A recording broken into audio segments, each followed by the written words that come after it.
I titled this video, How to See God, so I'm not going to bury the lead.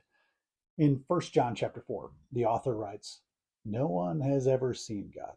But if we love one another, God lives in us, and his love is made complete in us." And then just 4 verses later, the same author reiterates a message we can read in multiple biblical passages. They write, God is love. To see God, love one another.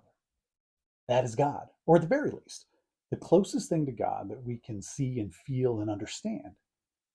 This is wild if you let it sit with you for a little while.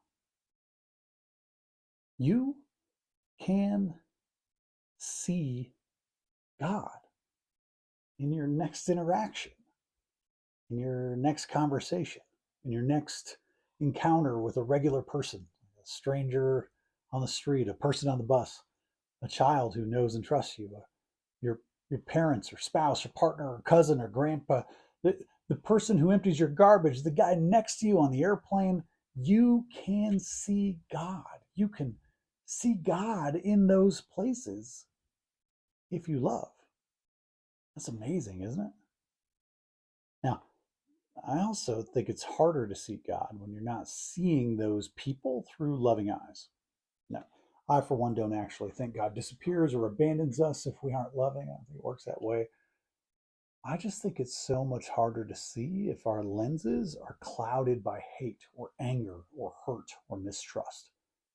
And that's the rub, isn't it?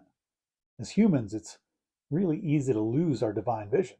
It's easy to have our eyes caked with the sludge and slime of life. Our ability to see God gets obscured by the pain we've endured.